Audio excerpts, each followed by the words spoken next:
So glad you made it tonight. And I'm glad, too, to be here because I have a very special guest in the audience with me. I have a very special guest in the studio with me. He's also listening on headphones, so he is sort of the audience also. His name is Jimmy Steinfeldt, and he is a photographer who has been on this show before when his last book came out, Rock&Roll Lens. We talked to Jimmy. And now, guess what? We have Rock&Roll Lens Volume 2. And we're going to be talking to Jimmy Steinfeldt once again. Jimmy, welcome to the KPFK airwaves. Barry, thank you for having me here on your wonderful show, Headroom. How long has it been since Volume 1? It's been about 3 years, I believe, maybe 4. It seems like yesterday. It does, indeed. Now, there's a huge difference between Volume 1 and Volume 2. And what is that huge difference between the photographs?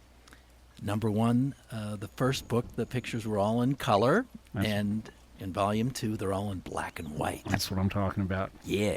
Why? I've always been curious about this anyway.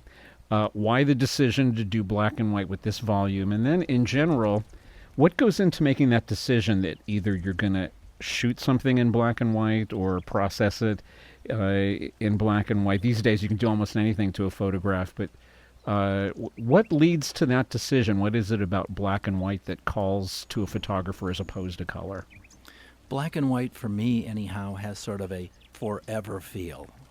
And, of course, many of the great photographers who influenced me, a great deal of photography was in black and white. I'm probably influenced more by Richard Avedon than any other photographer, but I'm a huge fan of the work of Annie Leibovitz and Herb Ritz of blessed memory, and Henry Diltz, and I could go on, and many of these people did a great deal of their work in black and white, and it just has that special look that just seems to live forever. And so I decided this book, maybe just as an artistic statement from me, I needed to make a change, and that would be the obvious and good change. Now, is the book, has it been officially released? Or is it coming out? Well, I can say that for Los Angeles, it's being officially released right here tonight on this right, show. Yes. KPFK rocks. But don't show up here to get your copy, please. I'm not set up for that. But I'll tell you where people can show up. Oh, yes. I have 2 great events coming up in the next week. On Thursday, March 30th at the Andaz Hotel, which is the old Hyatt Hotel on the Sunset Strip. It's a photo exhibit of my work, and I'll be signing copies of the new book, Rock&Roll Lens. And then 1 week later, on April 7th, at Book Soup, also on the Sunset Strip, I'll be signing copies of the book and discussing the making of the book and my career. Both of those events are at 7 p.m. So that's this Thursday and then the following Thursday. That's correct. And, of course, the book's available on my website. What is your website? JimmySteinfeldt.com. And that's F-E-L-D-T when he says Jimmy Steinfeldt. That's right. It's radio. Spelling. It's radio. All right. You have to spell everything on the radio. Now, I don't know about you, but I cannot bring myself to call that hotel the Andaz. It is the Riot House. It will always be the Riot House to me. I agree. And, of course, they actually they do call the restaurant on the first floor the Riot House or the Riot Restaurant, I forget. So they've saved that, but the hotel has changed its name. It's still owned by the Hyatt. Is it still as wild as it once was, or have they tamed it a little bit? We're trying to make it as wild and crazy as we can. And we'll find out Thursday. That's right. Yeah. It's going to be fun. And then, of course, Book Soup, one of the few independent bookstores left, but certainly one of the great bookstores in Los Angeles. It's got to be a very cool dream to be doing an actual signing there. It really is. It's been, for me, like 20 years in the waiting. When I first moved here to Los Angeles, I moved my studio from Minneapolis to here. One of my first assignments was to photograph famous people doing their book signings at Book Soup. Mia Farrow, Larry Flint, Michael Moore, B.B. King, a long list of people who released their books at that famous store, and I was there taking their photo. And now I've got a book signing. There we go. And there'll be some young up and coming photographer trying to make a name for himself taking pictures of you. Okay, I've got my smile on. When you say you first moved to Los Angeles, was it 20 years ago? Yep. Originally, you were from Minneapolis and photographer on the Minneapolis music scene, which has been vibrant for a long time and remains so. So, what would you say is the difference between being a photographer on the Minneapolis music scene and trying to make a name for yourself as a photographer in Los Angeles? Well, of course, it's a good deal more challenging here in Los Angeles. So there's tremendous competition. Many of the world's greatest photographers are here. But then, of course, there's a lot more opportunity. Obviously, if you're going to be photographing, as I have been for all these years, in the music industry, this is the home of the labels. This is the home of many of the artists live here, the managers and so forth. So it's a much greater pool. Right. So in some ways, competitive. Yeah, the more competition there is, obviously, the more difficult your task. But the accessibility of the people that you're photographing probably is a little bit easier here in Los Angeles to That's true. set up photo sessions with them. And the book is a mixture. The new book, Rock&Roll Lens Volume 2, is a mixture of photos I took here in Los Angeles and also many that I took earlier in my career in Minneapolis, St. Paul. And some musicians, when they were much younger, This is true. are appearing in this book, which is one of the things I love about it. Just out of curiosity, because we in the past have played lots of Prince on this show, especially his stealthy live after shows that he would do. In fact, I very recently played a show that he did at First Avenue back in the 80s.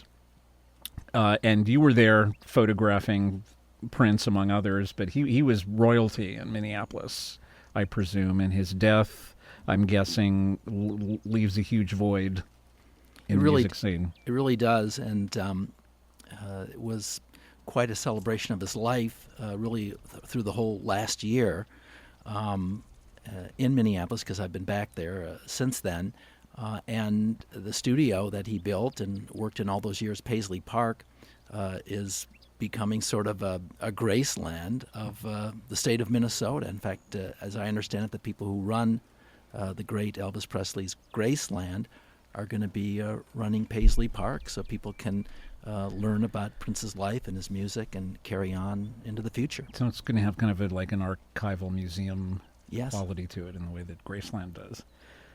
Now, this book has an interesting format that really grabbed me.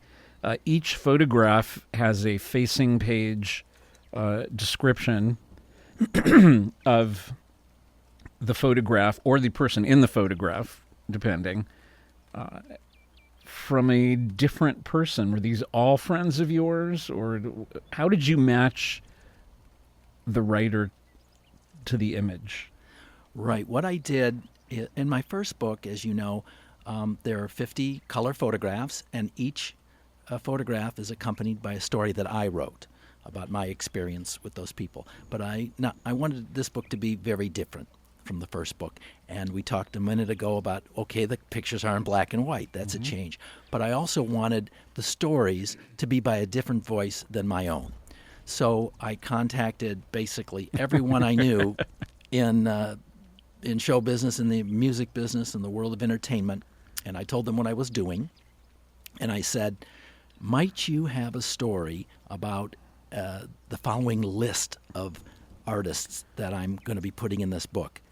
And it took a long time, but eventually I found 50 friends and associates, each of whom contributed a single story that goes with each picture. For instance, may I read one of the book I was stories? going to say, do you have some favorites that you want to share? I'm going to start with the people who have a short attention span. Here's a cute little story, the shortest one in the book, and it's a picture of Joe Strummer of The Clash, which I shot back many years ago in the Twin Cities. And the story is by my good friend, the great actress Olivia Barish. And here's what she said about the Clash. Joe Strummer said, "Woman, you need a guitar." The next day, he got me my first guitar to write music on. He called me Baby O. Wow. And now may I tell another story? Please. Okay. Here's a little longer story. This is about B.B. King. So there's a picture that I did of B.B. King, and of course he's with his beautiful guitar, Lucille. And again, these pictures are all in black and white. And this story is by the great Blondie Chaplin, who's been with the Rolling Stones and the Beach Boys and has so many great credits, a wonderful songwriter. And Blondie Chaplin said this, wrote this in my book about B.B. King. I remember listening to B.B. King in apartheid South Africa. Along with my band, The Flames, we enjoyed trying to cop the riffs. The SABC, official radio station, would never consider playing the music. We never heard that stuff on the radio. They were smuggled in from our friends who worked the ships. We used to climb up these huge ships, up their rope ladders to get the music. Thank God. Perfect. So there's stories like that. I can't do that with a South African accent, which Blondie has. She's Right. got such a great accent. That is a very hard accent to master. Indeed. Yeah. I thought that two of the most perfectly matched descriptions and images were Rodney Bingenheimer with Iggy Pop and then Norwood Fisher with Ice-T. Those were brilliant moves. Thank you. And thank you to them. Yes. Yeah, and not to mention that they were both eloquent descriptions of memories of interacting with those artists. One of these days you'll have to have a book where people really dig in and analyze the image itself. I know that's not what this book is. That's down the line. Thank you for planting the seed of a cool idea, Barry. Yeah. Get some real, a critical eye going just on the images and not the personal memories of the artists. That might be something worth checking out.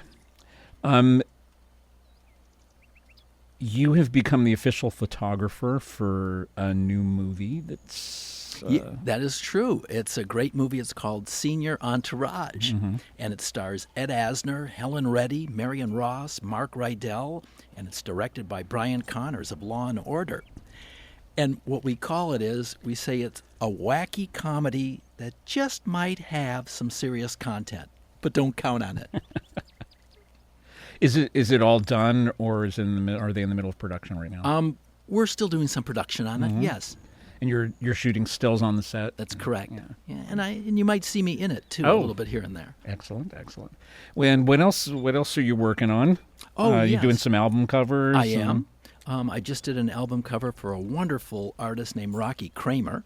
I think he's music's best kept secret. He's from Norway, and he's a neoclassical guitarist influenced by Pink Floyd, Queen, and metal bands.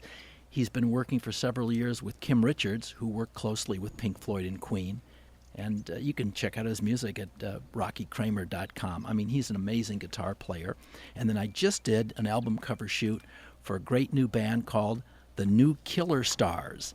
They're 4 16-year-old rockers, and they're influenced by the sounds of the 70s, like Bowie and The Who. And even though they're as young as they are, they all write and sing as well as play their instruments. Right. That's speaking my language. Let me see if there's anything else. Oh, this is most unique. I'm actually working on my third book, but it has nothing to do with rock and roll or photography. I'm a lifelong devotee of, classic movies, and Alfred Hitchcock in particular. He's my hero as far as movies go and directors. So I am doing a book on Alfred Hitchcock, and I'm interviewing all the great directors as to how they might have been influenced or what Hitchcock meant to them. I've interviewed Roger Corman, Mark Rydell, Alan Arkush, Sidney Furie, and more. This book's going to take me a long time. Yeah. Are these interviews based around some kind of photo session, or are they just straight interviews? They're straight interviews. Wow. When it's appropriate, when I can, I've asked them if I can take a photo here or there. Yeah. But I have to kind of put my photographer's hat to the side and ask these great living legends for 20, 30 minutes of their time. Some of the interviews have been in person, which has just been exciting, and some are done over the phone.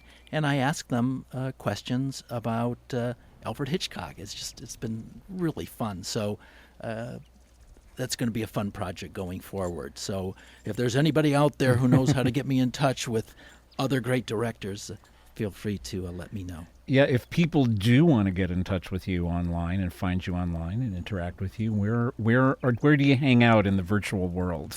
Well, people can reach me at any of the following places. They can certainly reach me, as we said a moment ago, at jimmysteinfeldt.com. They can email me there. And they can contact me at Twitter, Facebook, and Instagram. And I believe I'm Jimmy Steinfeldt at all those places. Very good. Before we let you get out of here, because we do have to get back to the music, we're talking to Jimmy Steinfeldt about his upcoming book. It's actually officially out tonight as of this radio interview. It's called Rock&Roll Lens Volume 2. Somebody who has been taking pictures of musicians for a very long time. So what I want you to leave us with is, if you can, what is the true secret to capturing a vibrant rock and roll image that really communicates? What are you looking for when you're down there shooting? I'm looking for a couple of things. I'm looking for movement, which is a challenge to catch in some cases. I'm looking for, frankly, I'm looking for a smile. You don't always get a smile out of certain rock bands, but I get that from time to time. So I'm looking for that, and I'm looking for an energy. An inner energy of the artist. And, it's hard for me to put my finger on, but I apparently have been able to do that over the years. You've got the Angus Young image. I did choose him for the cover. On the It's cover, very yes. appropriate rock and roll. Well, talk lens. about, that you can tell he's in motion there from absolutely. that picture. So what you were describing is what you, in fact, captured. Thank you. By the way, you played Wire earlier. Yes. And they're not in this book, but I thought, hey, I photographed Wire at First Avenue in Minneapolis years ago, so it just never ends. Yeah, it blows my mind that Wire is still around. They've made some huge number of albums. I haven't kept count, but some people associate them with the late 70s, early 80s and thought they disappeared, and they've been making music all along. By the way, we should probably say that our mutual friend Harvey Kubernick wrote a wonderful foreword to this book. That's right. Where he interviewed me, and I'm most appreciative. Yeah, Harvey's always a pleasure to have on the show as well. And no doubts that Mr. Kubernick will be coming out with a new book soon, because he's always coming out with a new book soon. Yeah, he's a prolific guy. Terrific. Jimmy, thanks for coming in and telling us about the book and allowing us to tell everybody out there about the book. It's called Rock&Roll Lens Volume 2, 30 Years of Music, Photography, and Stories by photographer Jimmy Steinfeldt. There is a release party this coming Thursday at the old Riot House, now called the Andaz, on Sunset Boulevard. And then the Thursday after that, a book signing at Book Soup. Both at 7 p.m. Yeah, right, sort of across the street. Yeah. On the other side of Sunset, and a great place. Now, are you going to do some reading and talking, or is it just a book signing? Well, at Book Soup, I'll be discussing what went into making this book. I will talk about my career and signing copies of the book. Great. And at the Onda show, really, we're just going to have fun. Hang out. Yeah, and I'll be signing the book. Yeah. Fantastic.